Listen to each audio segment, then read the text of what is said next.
How to stay calm around toxic people. Lessons from Stoic philosophy.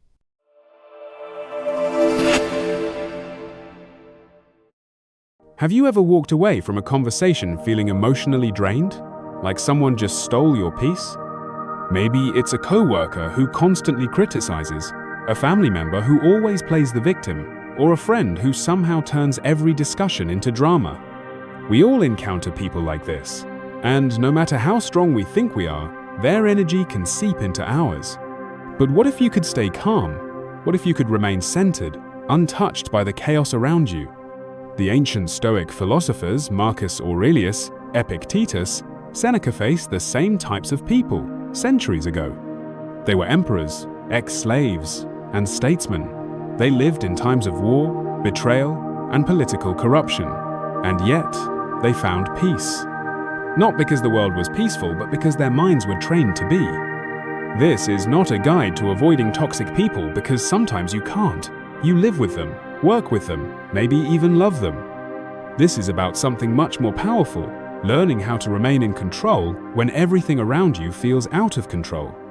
Marcus Aurelius, a Roman emperor constantly surrounded by flatterers, traitors, and manipulators, wrote something every morning. When you wake up, tell yourself today you will meet selfish, ignorant, deceitful, arrogant people.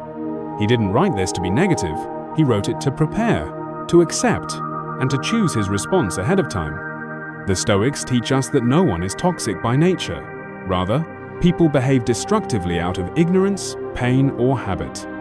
Epictetus said, "When someone irritates you, it's not their behavior that disturbs you, it's your judgment of it." This is radical responsibility. It shifts the power back to you. So, the first lesson, don't focus on changing them, focus on managing you. Start with what the Stoics called the dichotomy of control. Some things are within your control, others are not. You cannot control their insults, their tone, their lies. But you can control your own mind, your breath, your silence. Seneca once wrote, "No person has the power to harm you unless you allow it." So why hand your peace over so easily? Why let a comment, a glance, a tone disrupt your entire day? You are not a puppet on someone else's string.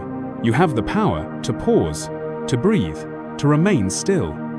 The Stoics also practiced what they called premeditatio malorum, the premeditation of evils. Before meeting someone difficult, imagine the worst-case scenario. Prepare your mind.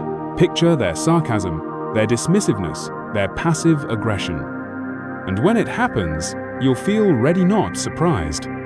Like a warrior going into battle with armor, you enter the conversation with inner protection. Marcus Aurelius said, "The best revenge is to be unlike him who performed the injury." Stoicism is not about being passive. It's about being firm without fury, clear without cruelty. You can set boundaries without raising your voice. You can say, "I'm not comfortable with this tone," or "I'm happy to continue this conversation when we can both stay respectful." You don't need to argue or justify. You speak with calm certainty. You teach others how to treat you by what you allow and what you walk away from. One of the most powerful tools the Stoics used was the pause. That small moment between stimulus and response. Someone throws a verbal jab. Instead of reacting instantly, you wait. One breath, 1 second. You let the heat pass without catching fire. Epictetus reminded us, if someone succeeds in provoking you, realize that your mind is complicit in the provocation. You don't have to be. You are not a slave to anger. You are the master of your own mind. Now, let's not forget something important. Behind every toxic person is usually a person in pain. Their behavior is often a symptom, not a cause. This doesn't mean you should excuse them, but it does mean you don't have to hate them. Compassion, even if quiet and distant, protects you from bitterness. The Stoics believed we are all part of a shared human experience. So even as you set firm boundaries, do it with clarity, not cruelty. With understanding, not judgment. That's real strength. There will always be people who test you. People who push your buttons, who try to pull you into their chaos. But you are not at their mercy. You don't need to control them, you only need to control yourself. That's the Stoic path.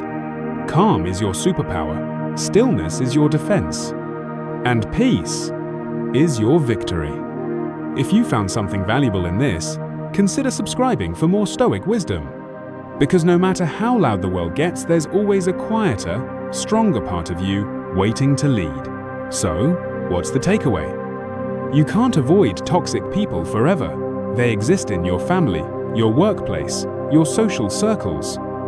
Sometimes they shout, sometimes they guilt trip, sometimes they manipulate with a smile. But here's the truth the Stoics understood long ago. They do not have power over you. Only you do. And that power? It lies in a pause. It lives in the breath between stimulus and response. It's the strength to say, I see what you're doing, but I won't play that game. It's the wisdom to understand that their behavior is a reflection of them, not you. And the discipline to walk away, not out of weakness, but because your peace is more valuable than any argument.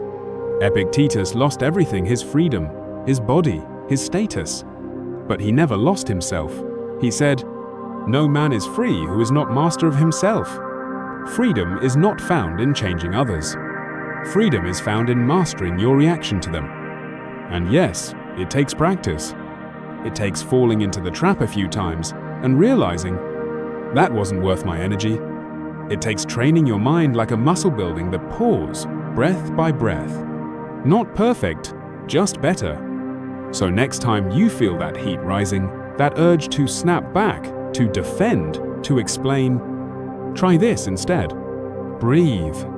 Look at them with stillness.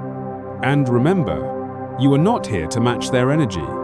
You're here to lead with your own. You are not their mirror. You are a mountain. And the storm will pass. Because that's what Stoicism teaches us. That peace isn't the absence of chaos. Peace is remaining still in the middle of it. And if you can do that, not only will you be calmer, you'll be free. So the next time life puts a toxic person in your path, thank it.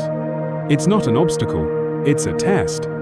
And you've been training for this.